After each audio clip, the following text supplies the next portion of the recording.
Ladies and gentlemen, it is my pleasure to welcome the Honorable Heather Wilson, Secretary of the Air Force. One of the most important questions that I ask of people is, what do you need from me that you're not getting?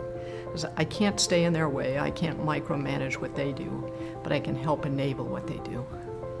So the question is, has there been any progress made regarding the portability of professional licenses between states for military spouses? Probably one of the most important things we did early on as 3 service secretaries together was to write to every governor and to say, there are 2 things that our military members say that matter to them that really stand out. One is the quality of the public schools near our bases, and the second is reciprocity of licensure for family members. So if you're a teacher or a nurse or a lawyer or an engineer, you can move from one state to the next state and not have to have a gap in your professional career.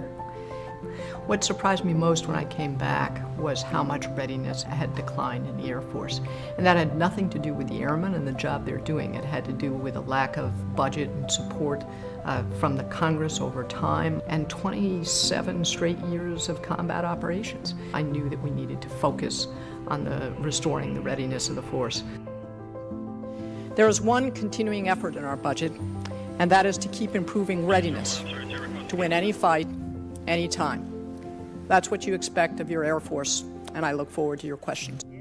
I've been fighting side by side with the Army my entire career, and it's my obligation, I believe, to ensure that any soldier, sailor, Marine, airman who are on the ground who hear jet noise, I never want them to look up. I want them to know it's us.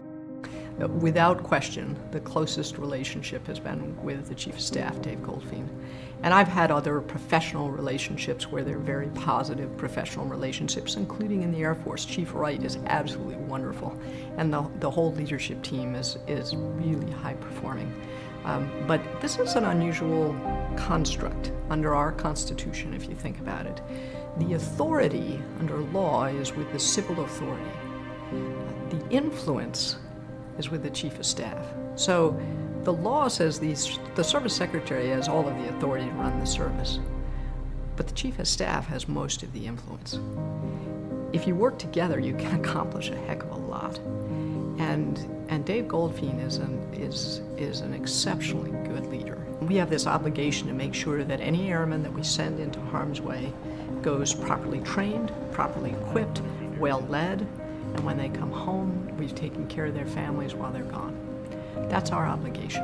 And so restoring the readiness of the force certainly was a big accomplishment. I think we've gone a long way in cost-effective modernization and taking the authorities we've been given to buy things faster and smarter. We've stripped 100 years out of Air Force procurement in the last year. We trust that you've been well trained. We will try to give you a clear set of mission parameters and the skills and the abilities to get after the job. Don't wait to be told what to do. I hope people have a better quality of life and quality of service because we were here. And I hope that the Air Force is better because I served.